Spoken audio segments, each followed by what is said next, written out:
बिस्मिल्लाहिर्रहमानिर्रहीम। अस्सलाम वालेकुम। आज 25 फरवरी बरोज जुमेरात हम बात करेंगे इमरान खान इन एक्शन, मुखालिफिन हक्का बक्का रह गए और कैसे इलेक्शन कमीशन के फैसले के खिलाफ बड़ा इकदाम आ गया। आज के वीलॉग में इस टॉपिक को डिस्कस करेंगे और आपको बताऊंगा इसके अलावा कि फजल रहमान का सॉफ्टवेयर कैसे अपडेट हो गया, इसको भी आज के वीलॉग में जानेंगे। अगर आपने हमारे चैनल को सब्सक्राइब नहीं किया, सब्सक्राइब कर लें और आपके कोई सवालात होते हैं तो कमेंट सेक्शन में आप अपने सवालात भी पूछ सकते हैं। सबसे पहले हम बात कर लेते हैं फजल रहमान के हवाले से। यकीनन जब ऐसी कोई अनहोनी बात सामने आए फजल रहमान से रिलेटेड, हर शख्स हैरान रह जाता है कि जब फजल रहमान जैसा बंदा ये कहे कि एस्टेब्लिशमेंट फिलहाल न्यूट्रल है और हमें कोई जानिबदारी के सबूत नहीं मिल रहे। अभी कुछ अर्सा पहले की बात है, फजल रहमान के बयानात आप उठा के देख लें और किसी एक जलसे की बात नहीं, बल्कि हर एक, चाहे लाहौर का जलसा हो या फिर मर्दान का जलसा हो या बन्नू का जलसा हो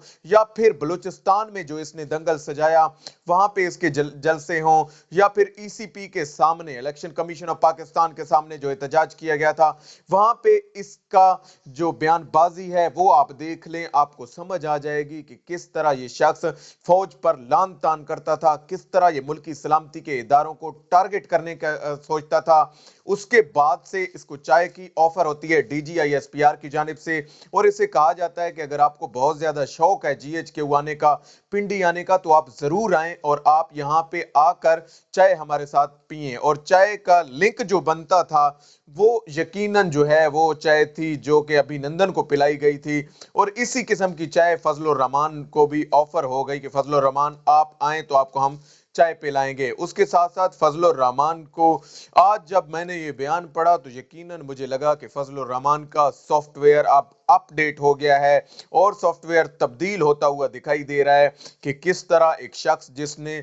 बिल्कुल लान तान की थी फौज के खिलाफ, एस्टेब्लिशमेंट के खिलाफ, मुल्की सलामती के इदारों के खिलाफ, वो शख्स अब ये बयानबाजी करता है कि एस्टेब्लिशमेंट फिलहाल जो है वो न्यूट्रल है। अब हम आ जाते हैं आज के मेन टॉपिक की जानिब और वो मैं आपको बता दूं कि आज जो फैसला आया इलेक्शन कमीशन ऑफ पाकिस्तान की जानिब से सियालकोट डस्का के हवाले से, और उस फैसले ने सबको जब हिला के रख दिया कि उस फैसले में ये फैसला ये लिखा गया, ये जो मुख्तसर फैसला था कि एक तो ये इलेक्शन जो है वो कलअदम है और इसके अलावा आरपीओज और जो इंतजामिया थी वहां की उसको मुअत्तल करने का कहा गया। साथ ही साथ ये भी कहा गया कि रिटर्निंग ऑफिसर्स को जिनको जो है वो उस दिन अगवा किया गया है, मैं आपको यहाँ पे ज़िमनन बात बता दूं कि उन्हें सजा 3 साल तक सजा भी हो सकती है। इसके साथ साथ इलेक्शन कमीशन ऑफ पाकिस्तान का ये फैसला जो है वो हुकूमत ने तो अगरचे एक्सेप्ट ना किया,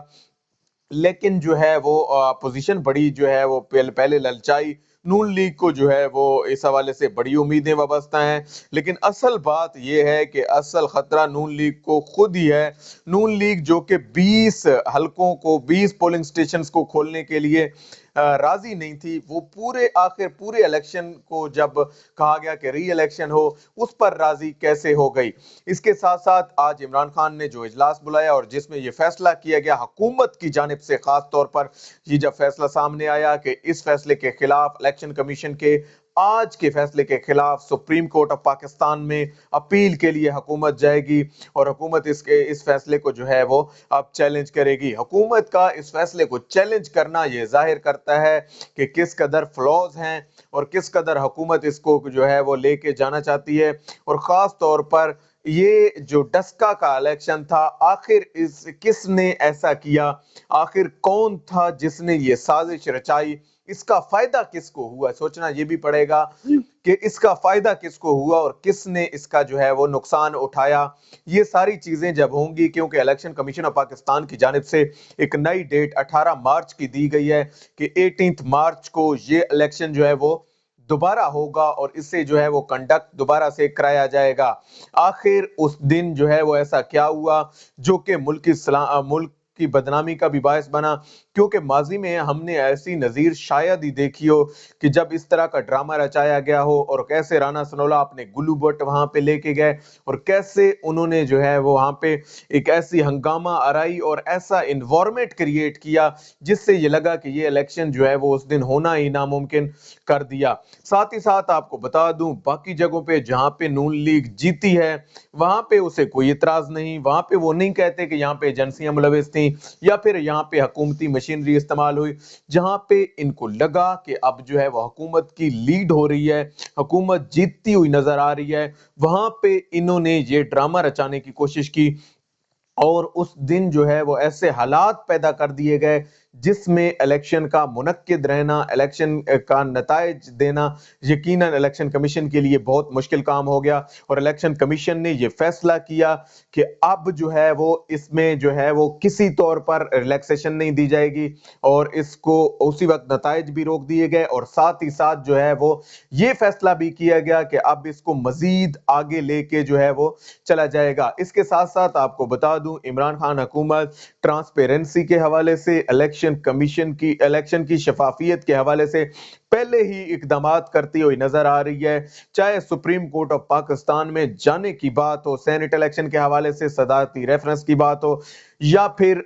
इलेक्ट्रॉनिक वोटिंग मशीन लॉन्च करने की बात हो, वजारत साइंस और टेक्नोलॉजी फवाद चौधरी की जानिब से यह मशीन लॉन्च की गई। और इसके अलावा ऐसा सिस्टम, इलेक्ट्रॉनिक सिस्टम लेके आना, ये इस हुकूमत के ऐसे सेहरे हैं जिसको ये फ्यूचर में लाना चाहती है। वरना माजी में जितनी भी हुकूमतें रही उनकी यही कोशिश रही कि किसी न किसी तरह इलेक्शन जो है वो खुफिया रहे, किसी न किसी तरह इलेक्शन उसी मैनुअल पुराने टगर पे चलता रहे और उससे नए राहों पर हमवार न किया जा सके, जिसका फायदा जो है वो किसी और को हो ना हो, लेकिन ये वो फायदा जो है वो उन लोगों को हुआ जो जत्थों की सूरत में आते हैं, जो इन हलकों में ऐसे जत्थे बना के रखते हैं, ऐसे माफियाज क्रिएट किए होते हैं जो इस इलेक्शन डे के ऊपर इनको पे बैक करते हैं। और इस इलेक्शन डे के ऊपर ये लोग फिर उनको उन वो लोग इनको नवाजते हैं जिनको इन्होंने जो है वो सरकारी इराजियां अलॉट की होती हैं, जिनको इन्होंने जो है वो सरकारी भर्तियों में हिस्से दिए गए होते हैं,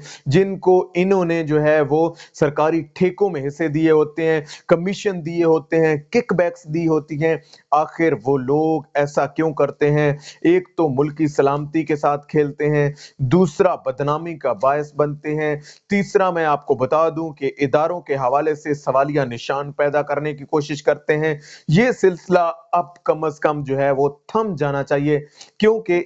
इसको अब मजीद चलना ना मुल्क के लिए बेहतर है, ना इस कौम के लिए बेहतर है, और ना ही इन इदारों के लिए बेहतर है। और खास तौर पर इलेक्शन के हवाले से अब वो इस्लाहात जो जिसे हम रिफॉर्म्स कहते हैं, वो रिफॉर्म्स का एजेंडा अब आना चाहिए, अब वो इस्लाहात होनी चाहिए जो पेंडिंग है अभी तक। और मैं आपको बता दूं इस हवाले से कि इलेक्शन कमीशन में जब तक इस्लाहात नहीं होंगी, इलेक्शन के हवाले से जब तक रिफॉर्म्स नहीं आएंगी, उस वक्त तक हम ये तवक्को नहीं कर सकते कि इलेक्शन मुकम्मल तौर पर शफाफ होगा, क्योंकि हर एक शख्स, हर पार्टी जो है वो दूसरे की टांग खींचती हुई नजर आती है। इस हवाले से जो भी अपडेट होंगी वो हम आपको आगाह करते रहेंगे। आज तक के लिए इतना ही। अल्लाह पाक आपका हामी और नासिर हो। पाकिस्तान जिंदाबाद।